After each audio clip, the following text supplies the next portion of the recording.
pase lo que pase en la vida, con los amigos, con lo que sea, tenemos que saber sacar agua para nuestras propias vidas ahí en donde estemos. Tenemos que conocer a Dios por nuestra propia cuenta al final.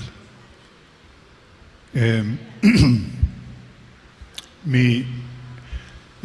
hijo segundo mío, el primero es el que está en África, el segundo ha estudiado filosofía.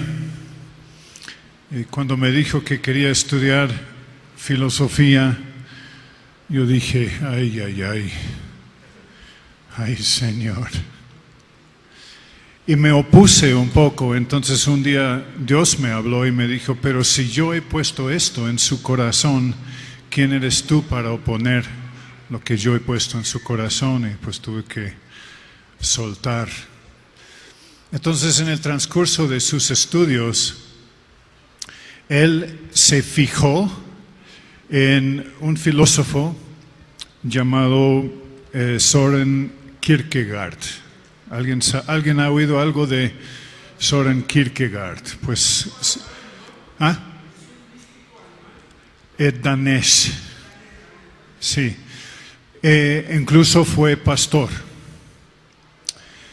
Y si en los últimos tiempos ha habido un filósofo cristiano, pues fue él. Yo he intentado leer algunas de las cosas de Kierkegaard y qué bárbaro, se me hace un cacao en la cabeza Pero mi hijo me lo explicó, me dijo es que Kierkegaard tuvo que hablar al nivel de los filósofos que le rodeaban y tuvo que contestarles a ellos a su nivel. Y por eso es muy difícil a veces de leer y intentar de...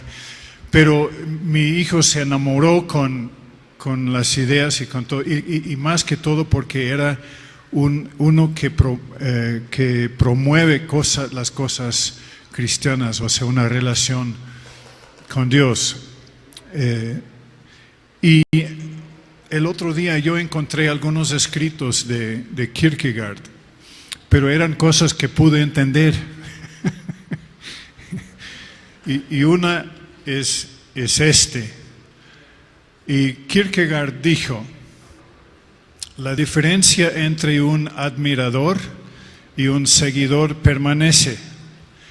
No importa en dónde te encuentres. Bueno, primero voy a definir admirar y seguir. Admirar es estimar con respeto o calurosa aprobación. Aplaudir, alabar, comendar. Seguir o seguidor es partidario o devoto de alguna causa o persona en particular. Acólito, asistente, ateniente, compañero, siervo, discípulo, amante. Persona que se mueve o viaja en pos de alguien o de algo. ¿Ok? Ahora para seguir. El admirador nunca hace verdaderos sacrificios. Siempre se la juega muy seguro. Aunque en palabras, frases, cantos, él es incansable en cuanto a qué tan supremamente valora a Cristo, no renuncia a nada, no rinde nada, no es dispuesto a reconstruir su vida, se rehúsa a ser lo que admira y no permite que su vida exprese lo que supuestamente admira. Nunca conocieron a alguien así, ¿verdad? Es que en las iglesias no hay gente así. No es así el seguidor, no. El seguidor aspira con toda su fuerza, con toda su voluntad, ser lo que admira. Y entonces, sorprendentemente, aunque vive entre gente cristiana, para él resulta el mismo peligro que era el caso cuando fue peligroso confesar abiertamente a Cristo. Y por la vida del seguidor llegará a ser evidente quiénes son los admiradores. Y ahí es el aguijón, ¿no? Si no fuera por este seguidor, los admiradores estarían cómodos, pero aparece un seguidor y los admiradores se incomodan. Sí. Aún el hecho que estas palabras son presentadas en la manera que son molestará a muchos, pero entonces de igual manera forman parte de los admiradores. Realmente no fue muy querido Kierkegaard, pero fue seguidor. Después dijo esto: la verdadera individualidad que un seguidor es dispuesto a ser, la verdadera individualidad se mide por esto: ¿qué tanto tiempo o hasta dónde puede uno tolerar estar solo sin el entendimiento de otros?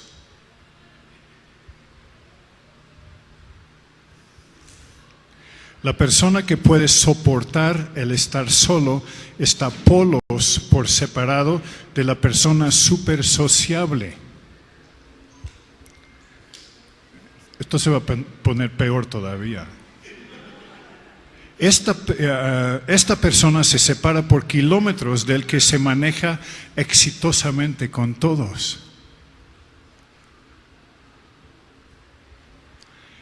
Del que no posee ningún lado filoso. Dios nunca utiliza gente como tal. El verdadero individuo, cualquiera que va a ser directamente involucrado con Dios, no evitará el mordisco humano, ni lo puede evitar. El verdadero individuo será rigurosamente malentendido. Dios no es amigo de la muy cómoda concurrencia humana. Da de pensar estas palabras. Y claro, hay que ponerlos en un contexto correcto, pero a veces me pregunto, ¿de veras estamos viviendo el cristianismo que Jesús nos vino a dejar? Porque Él dijo: les van a odiar por lo que es mi reino y mis principios. Y qué tan duro trabajamos para ser amados y queridos por la gente, en vez de presentar realmente lo que es el Evangelio, no importa el costo. Y esto es realmente lo que Él está diciendo aquí. Ahora, digo eso porque incluso con algunos que hemos comentado aquí, nos hemos hecho esta misma pregunta. ¿El cristianismo que conocemos es realmente el cristianismo de la vida de Jesús? Mi hijo Jesse, de joven empezó a leer toda la Biblia y ya cuando la había leído, tuvo 19 años para eso, cuando la había leído como 11 veces, me dijo: papá, si vivimos lo que Cristo dijo, nos tienen que matar, nos tendrán que matar.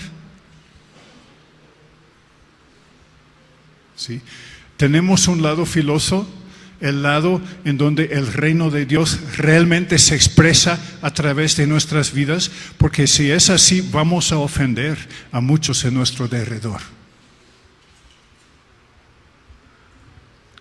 No podemos esperar que el mundo entienda estas cosas, pero tenemos que ponernos al lado de los principios y de los valores del reino de Dios. ¿Sí? Un ejemplo pequeño: algunos de mis vecinos se dieron cuenta que me iba a ir a África después de lo de la ébola y todo eso. Y me dijeron: mira, si vas para allá, no me hablas durante meses porque ya no te quiero ver. Y justo de venir uno de ellos tiene un nieto que juega con mis nietos y me dijo: mira, si tu hijo te viene a visitar, mi nieto ya jamás va a jugar con tus nietos. Ese es un detalle pequeño, pero así hay cosas, ¿no? Ahora, ¿qué voy a hacer? Yo me fui hace 3 semanas a este país. Ahora, saliendo para México, hace unos días, recibo un texto de una vecina y me dice, oye, se me rompió el tractor, no puedes ver por mi tractor, porque ya le había arreglado algunas veces sus cosas mecánicas. Entonces le dije, voy saliendo del país, pero el lunes me puedes contactar. Y me dijo, oye, pero no nos traes a nosotros y a los demás vecinos alguna enfermedad mortífera de estos países, ¿eh? Y le dije, pues no voy a África, voy a México. Y me contesta y dice, bueno, México, ok, pero todavía es tal vez un poco menos mortífero, pero todavía tienen sus cosas.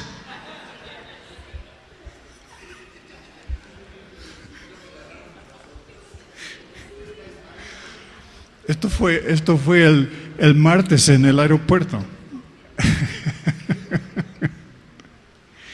Esas son cosas tontas, pero después hay cosas que también, si realmente vamos a poner una pauta y decir, mira, en el reino de Dios las cosas no se hacen así. ¿Tú crees que la gente te va a querer? Ahora, algunos han leído algo de A.W. Tozer. A.W. Tozer. Aiden, no me acuerdo cómo es su nombre, pero todos sus libros vienen A.W. Tozer. Tozer vivió, murió en el 63, o sea, pero fue un hombre muy respetado. Lo curioso es que nunca tuvo una formación formal, pero llegó a ser un teólogo muy respetado. Escribió muchas cosas y también escribió cosas filosas. Me explico, ¿no? Y una de las cosas que a mí me ha sucedido en cuanto a estos estudios y lo que a mí me ha sucedido en cuanto a ver lo que es el reino de Dios y enamorarme con los valores y lo que es el reino, es que me he dado cuenta que realmente no entendemos lo que es el reino, y que son sus valores y cómo funciona. Y Tozer dijo esto, y él lo dijo en cuanto a Dios. Para mí es igual que Dios Padre y Reino. Él dijo, lo que viene a nuestras mentes cuando pensamos en Dios es la cosa más importante en cuanto a mi ser. O sea, la cosa más importante de mí es mi concepto de Dios. Porque mi concepto de Dios es lo que va a influenciar y a formar mi conducta, mi manera de ser, mi manera de pensar. Lo más importante de tu vida. Después dijo, la historia de la humanidad más probablemente mostrará que ningún pueblo jamás ha podido crecer o subir más allá que su religión. O sea, cualquier cultura ha mejorado solamente hasta el punto más arriba de su religión o de sus creencias. O sea, ¿me están siguiendo? Y la historia espiritual del hombre positivamente demostrará que ninguna religión jamás ha sido más grande que su idea de Dios. O sea, primero, la cultura nunca sube más allá que su religión, y la religión tiene que ver con el concepto de Dios que uno tiene. Entonces, si tenemos un concepto de un Dios pequeño, de un reino pequeño, entonces nuestra religión va a ser limitada y por tanto nuestra cultura va a tener sus límites en hasta dónde va a poder llegar. Sí, esto se puede ver en la historia de las civilizaciones del mundo. La adoración es tan pura o tan básica como son bajos o altos los pensamientos del adorador en cuanto a su Dios. Sigue diciendo, por esta razón la cuestión de más gravedad ante la iglesia siempre es Dios Padre mismo. ¿Quién es Dios? ¿Cómo es Dios? Y el hecho más portentoso de cualquier hombre no es lo que pueda decir o hacer en cualquier momento dado, sino lo que es su concepto de Dios en lo profundo de su corazón. ¿Van entendiendo?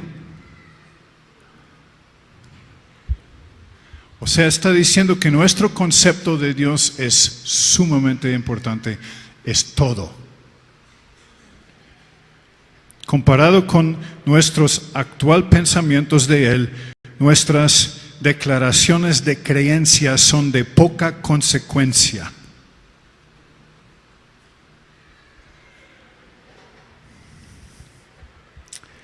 Y para terminar dijo, nuestro mal concepto de Dios como pueblo cristiano, y él dijo ahí, en estos últimos años, a mediados del siglo, y esto fue en el 63, dijo, nuestro mal concepto de Dios como pueblo cristiano ha hasta calumniado su nombre.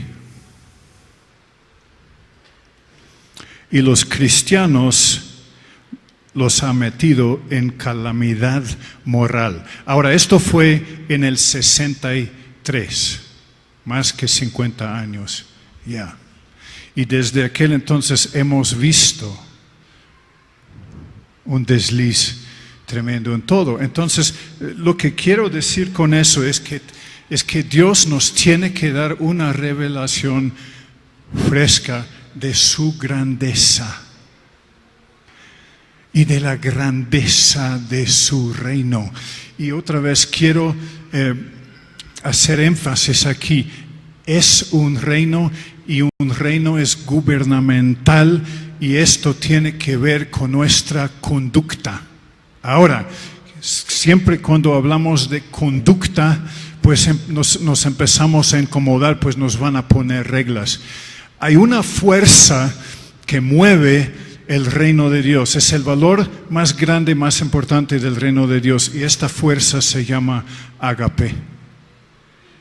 Este es el valor principal del reino de Dios. El problema que tenemos nosotros, y digo eso porque una vez que nos enamoramos con Dios, anhelamos sus normas para saber cómo agradarlo.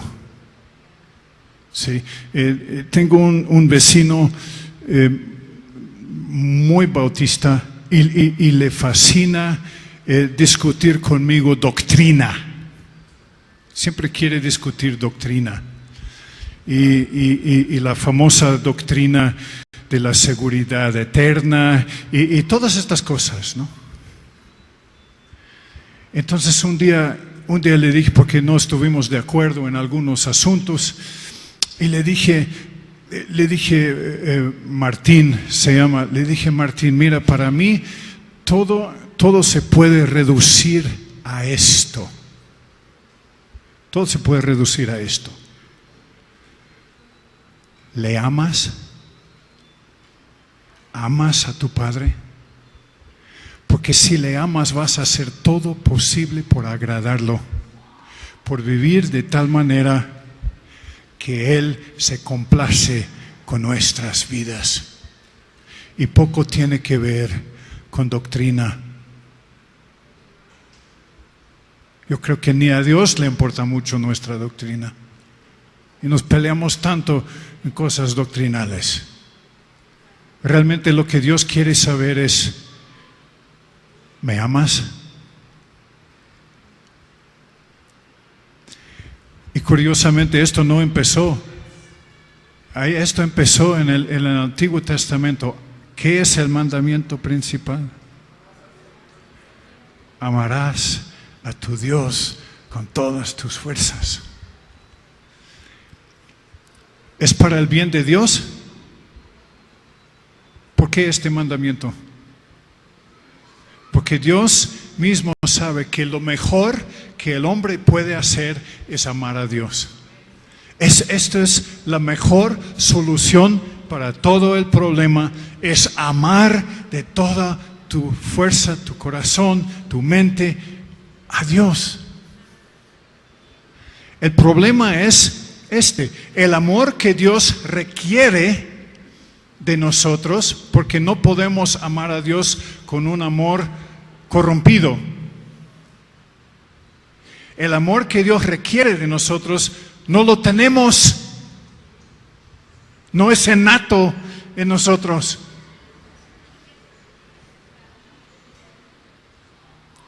¿Están aquí? Entonces, ¿qué vamos a hacer? Pues la solución, pues Dios arregló todo. Dios sabe todo esto, Dios supo todo esto, y dije, pues yo los tengo que amar primero para que saborean lo que es el ágape, porque no existe entre los hombres. Entonces yo voy a derramar mi amor sobre de ellos para que saborean lo que es el ágape, y el ágape es más allá de nuestro entendimiento. Aquí vamos a ver una palabra metacognitivo, que significa más allá de mi conocimiento. No está en mí, ni lo puedo entender, pero cuando Dios derrama esto en mí, algo sucede en mí. Y de repente tengo con qué amarlo a Él. Qué misterio, ¿verdad? Yo realmente no puedo amar a Dios correctamente. Entonces Él me tiene que dar los medios para amarlo a Él. Y dice, Él nos amó primero para que podamos nosotros devolverle el amor correcto que Él merece. Es porque no le podemos amar con amor corrompido. Lo que muchas veces hacemos en el nombre de Cristo para la gloria y honra. ¿Sí? Voy a amar a Dios porque va a hacer crecer mi iglesia. ¿Qué es esto? Eso es un soborno. ¿Tú crees que Dios puede responder a esto? Voy a amar a Dios. O sea, amamos como nosotros sabemos amar. Y nosotros, sin Dios, todos amamos con ganchos. A ver qué ventaja voy a sacar. A ver dónde está para mí. Yo te voy a rascar la espalda, pero también después tú me tienes que rascar la espalda. O sea, así funcionan las cosas, ¿no? No es nada más, te lo voy a hacer porque te hace falta y punto. Si jamás en la vida haces algo por mí, no tiene que ver. Tú tienes una necesidad, yo te la voy a suplir. Esto es ágape. Pero pocas veces funcionamos así, incluso hacemos así con el reino de Dios y con Dios mismo. Nosotros hemos aprendido a manipular las cosas del reino para nuestros fines. Y ya es tiempo de que nos rindamos a Él para que Él nos usa a nosotros para sus fines. Y no es para esto, nuestro concepto de Dios tiene que crecer y nuestra habilidad de ser seguidor e individuo en el reino de Dios también tiene que aumentar. Si Dios me lleva al fin del mundo y me deja ahí solo, ahí tengo que sobrevivir entendiendo que mi Padre está a mi lado y su reino está dentro de mí. Y si yo tengo eso, no me hace falta cosa más.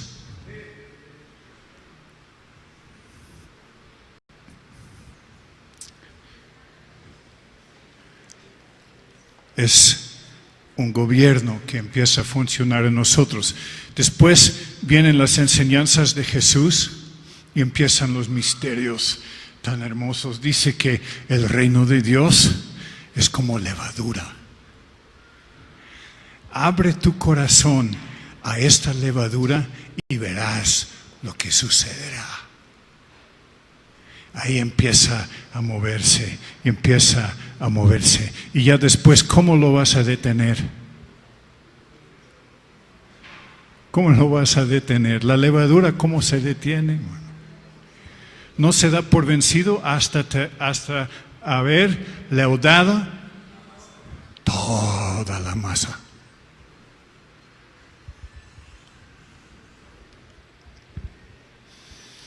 Y después dijo, pues les voy a dar las llaves del reino. Esos son misterios.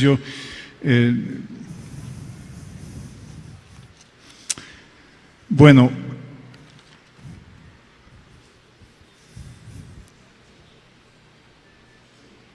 ¿cómo está lo del reloj?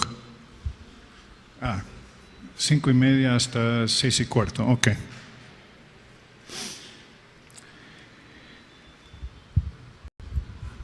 Como les he dicho, pues para mí ya van 40 años en esta búsqueda. Y ya después, al final, Dios me está empezando a aclarar las cosas. Ahora, igual les tengo que pedir perdón, porque esta es la primera vez que comparto esto así como lo estoy compartiendo en esta convención. Es la primera vez en la vida. Desde Navidad hasta ahora he visto algunas cosas. Entonces, para mí esto es ahora como un ensayo. Y de ahí me voy a casa y voy a analizarlo y lo voy a volver a organizar probablemente de manera mejor. Así que les doy gracias por su paciencia. El año pasado, después de varios años muy difíciles, hoy en la mañana le comenté a Bolaños, le dije, es como que Dios sacó el tapete y le dio un jalón y me fui por los aires con Alicia. Y todavía no hemos aterrizado. Sí, cuando uno está en el aire no sabe ni cómo ni dónde, y así nos sentimos, así nos ha ido. Dios nos ha movido muchas cosas que yo había llegado a creer son de cierta manera. Después de que Dios me empezó a mover las cosas, dije, pero ¿de veras es así? ¿O fue mi concepto de cómo debe de ser? ¿O fue mi concepto de mi formación religiosa que todavía no lo he soltado y que realmente en el reino de Dios es algo más allá y más grande y más misterioso y más hermoso? ¿Sí? Y me doy cuenta que sí, es que Dios es mucho más grande de lo que me había imaginado, si es que nos podemos imaginar algo, pero sí lo hacemos. Porque así somos, siempre tenemos que comparar algo con algo que ya sabemos y de ahí formamos un concepto. Pero Dios es mucho más grande que nuestros conceptos y el reino de Dios es mucho más grande y mucho más hermoso y mucho más misterioso. Y en medio de toda la turbulencia, esto me ha dado un gozo que digo, pues que sigue la turbulencia, porque eso sí merece la pena conocer. En medio de dolor, de lágrimas, de cosas.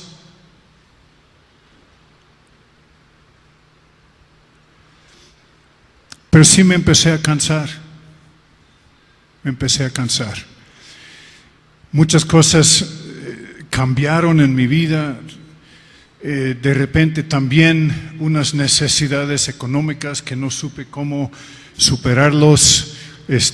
Primero hubo unas necesidades, dije pues vamos a vender un coche, y entonces vendimos el coche de mi esposa, pues así tiene que ser, ¿no? Y cubrimos la cosa y seguimos adelante, y después tuve que cancelar el seguro de la casa porque no hubo cómo pagarlo. O sea, todo fue con el fin de no caer en ninguna deuda. Alicia y yo hemos vivido toda nuestra vida sin ninguna deuda, jamás. Y Dios nos ha ayudado a mantener eso y cuidamos cada mes de no incurrir a ninguna deuda. Vivimos con lo que Dios nos da, y si no tenemos, no compramos. Punto. Sí. punto. Pero la cosa se iba apretando más y más y más, y otras cosas que ya las he comentado, hasta que yo llegué a decir, finales del año pasado, o sea, en diciembre del año pasado, le dije a Alicia, si algo no cambia de aquí a enero, tenemos que reorganizar nuestras vidas de otra manera. Yo voy a buscar un trabajo fijo. Los trabajos que hago son esporádicos, así como Dios abre la puerta, y ha sido lo suficiente como para cubrir los huequitos por aquí y allá, pero no es suficiente para las necesidades que se están presentando. No sabemos dónde más cortar y afinar y así. Entonces le dije, mira, de aquí a enero, si no sucede algo, vamos a tener que reorganizar nuestras vidas. Y así quedó. En esto hicimos, y fue muy difícil para mí, aún expresarlo, porque dije, después de 40 años, ¿cómo va a ser? ¿Cómo va a ser? Que tendré que cambiar tan drásticamente mi manera de vivir y incluso poner más atrás el ministerio y agarrar un trabajo de tiempo completo. O sea, me provocó sentimientos muy difíciles. En esto fuimos a Pennsylvania, a otro estado, para visitar a un hijo. Y hay un grupo ahí de puertorriqueños que hemos tenido durante varios años una relación muy buena, y ellos supieron que estuve por ahí, entonces me invitaron a compartir un domingo. Fue el domingo entre Navidad y Año Nuevo. Entonces fui, ni sé por qué fui, pero fui porque dije, ¿por qué les voy a decir? ¿Qué les voy a decir? Entonces me pongo ahí adelante de la gente y les digo, ustedes creen que he venido para darles algo, pero es al contrario. Este día es al contrario. Yo tengo una necesidad. Dios sabe cuál es esta necesidad.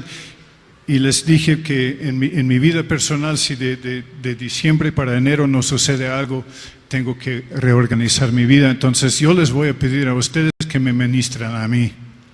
Y yo me puse de rodillas ahí delante de la gente con Alicia, y vinieron y empezaron a orar por nosotros.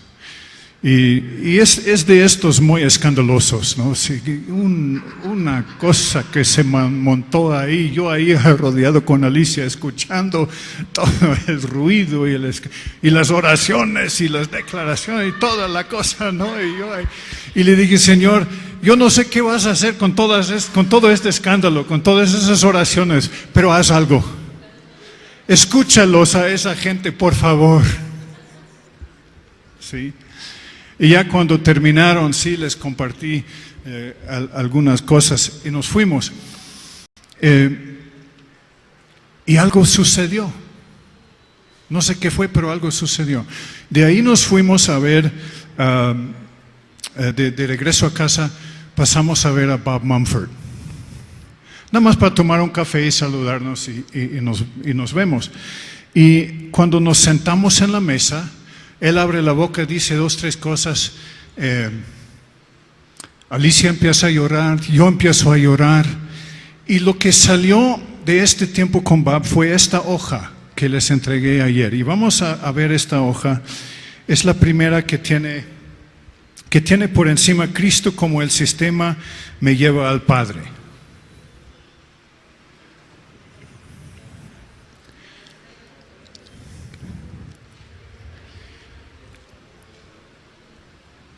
¿Ahí la tienen?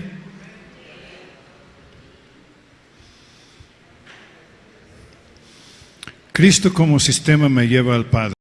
Ahora, ahí en la mesa éramos 4 personas, Alicia, yo y Bob y otro amigo más que nos hospedó allá.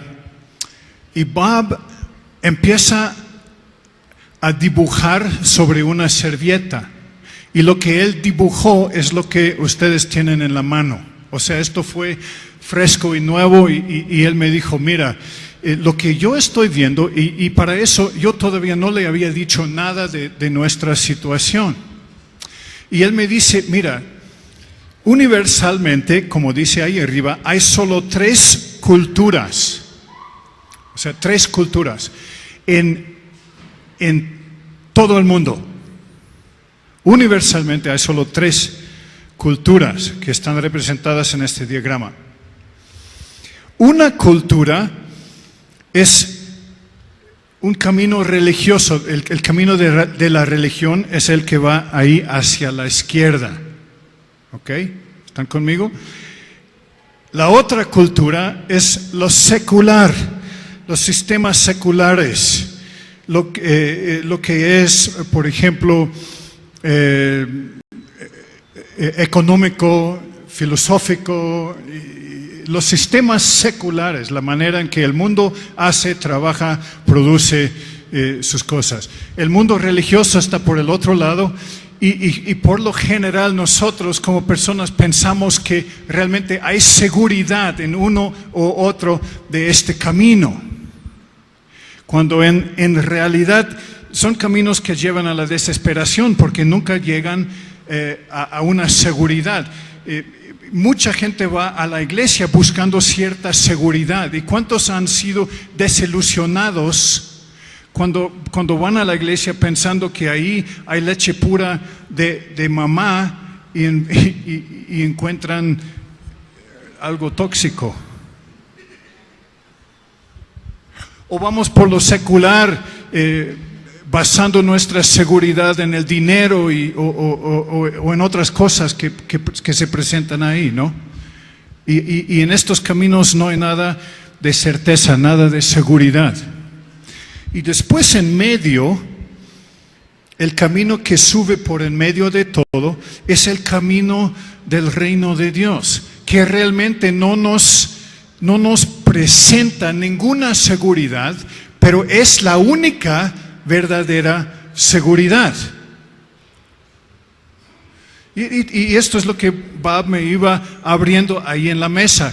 Y me dijo lo que le sucede a la gente, porque en el camino del reino hay mucha inseguridad en nuestras vidas, cuestiones a veces económicas, porque los valores del reino son muy distintos que los del mundo. Nosotros nos comparamos con el mundo y decimos, esta gente tiene y yo no. ¿Qué pasa aquí? Porque en el reino lo que encontramos es pérdida de control, es ambiguo, o sea, significa que no hay cosas así muy ciertas, muy seguras, muy fijas, cosas misteriosas. Hay riesgo, hay mucho riesgo cuando te metes en el camino del reino. Y yo lo había aprendido desde hace años porque de joven me decidí subir por ese camino para arriba y yo vi a todos mis compañeros se hicieron ricos, todos tienen sus carros del año, sus casas, sus cosas, sus juguetes y siempre cuando yo llegué a visitar, pues el pobrecito tiene coches de uso y no tiene nada y no entendieron las riquezas que yo realmente tuve y la incertidumbre de todos sus juguetes y sus seguridades donde habían metido su confianza, ¿no? O si fuera en la iglesia y de repente el pastor lo encuentran en algún pecado y la iglesia se deshace y todo el dinero y la inversión, la construcción, las ofrendas, ¡puf!, desaparece. Sucede constantemente. O en el mundo de las inversiones, cuando de repente viene la caída hace unos 10, 15 años y los hombres de mi edad que habían depositado tanto en cosas seguras para su jubilación, ¡puf!, se acabó. ¿Sí? Mas sin embargo, lo que encontramos subiendo aquí en este camino, difícil que sea, pero lleno de riquezas y recompensas por conocer al Padre, ¿sí? Y me dijo, esto es lo que me dijo Bob, me dijo, lo que nos pasa es, a veces el camino en medio se nos hace muy difícil, ¿sí o no? podemos llegar a cansarnos, ¿sí o no? Como un ser humano, como un hombre, ¿sí? A veces quisiera darle más a Alicia, algún viaje, alguna cosa, ¿no? Y no se ha podido. Y los otros salen por todos lados y gastan dinero y yo aquí digo, ¿pero qué es esto? Entonces lo que me empezó a suceder finales de año, dije pues, y esto es lo que explicó Bob, dijo, cuando las cosas a veces se ponen difíciles y ahí ven las flechas, la opción que tenemos es bajarnos del camino en medio y volver a subir uno de los otros caminos, porque parece que presenta más seguridad. Yo dije, Alicia, nos hace falta seguridad económica, me voy a tener que bajar de este camino y ir aquí por el lado secular y a ver cómo voy a hacer para producir una seguridad económica. ¿Sí me explico? Eso es lo que fue el asunto. Bob no sabía nada de esto, pero me dice, Bernie, lo que sucede es cuando el riesgo es demasiado, cuando el precio es demasiado alto, lo que nos sucede es queremos bajar de este camino y agarrar uno de estos que parecen o aparentan más seguridad y realmente no es nada de seguridad. Y mi corazón fue como si me hubiera metido un cuchillo en el corazón. Dije, este soy yo.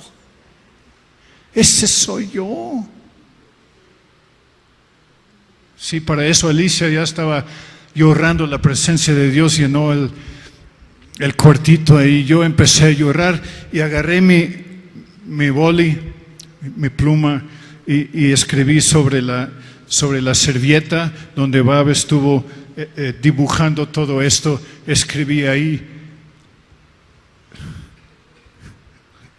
llorando, dije, me arrepiento.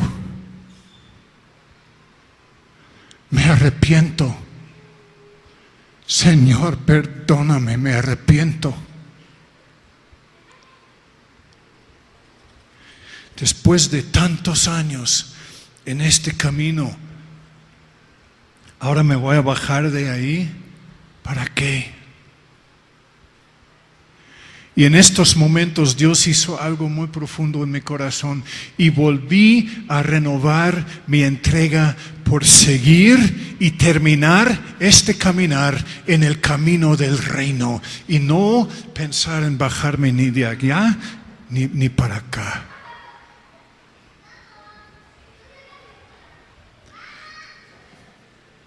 Y voy a aceptar lo que el Padre tiene para mí. Y mi Dios me tiene que proveer lo que yo necesito para no bajarme de ahí. Y cuántas veces nos sucede esto, ¿no? Que decimos, no, pero ya tengo que tomar las riendas en mis manos y tengo que bajar ahí porque parece que aquí en este camino en el cual voy, no las respuestas no han sido como yo pienso.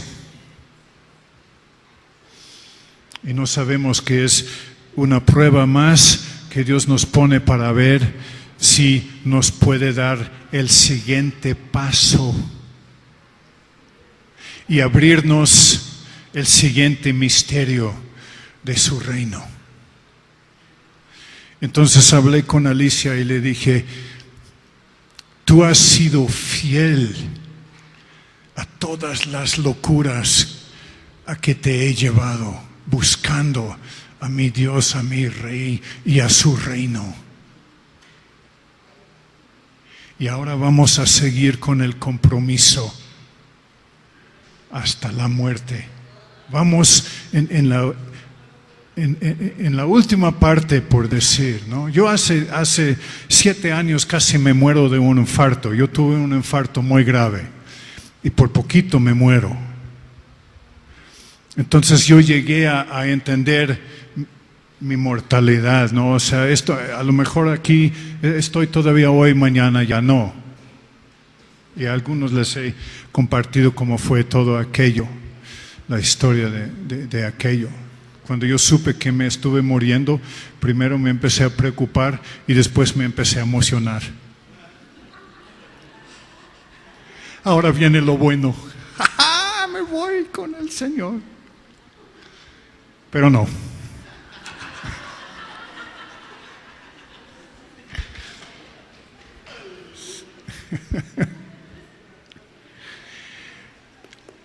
No, y Alicia se pone emocionante. ¡Qué bueno! Sí ha sido difícil. A veces sí uno se desanima y quiere desmayar, pero las riquezas que hemos acumulado, no aquí, sino allá, ¿con qué se va a comparar? Los conocimientos que hemos acumulado en cuanto a nuestro Padre, ¿a qué se va a comparar? Las perlas que Él nos ha dado, entendimiento en cuanto a su palabra y lo que es la aventura de caminar en este camino. Y volvimos a renovar nuestra entrega de que no, pues ya, ¿para qué vamos para otra cosa? Que ya falta tan poquito, pues mejor seguir hasta el fin y a ver a dónde el Señor nos va a llevar. Y de ahí salió este dibujo. Y hay muchas cosas más ahí. Creo que mejor tomamos un pequeño descanso y ya después termino. ¿Ok? Vamos a ver unos detalles más y ya con eso terminamos.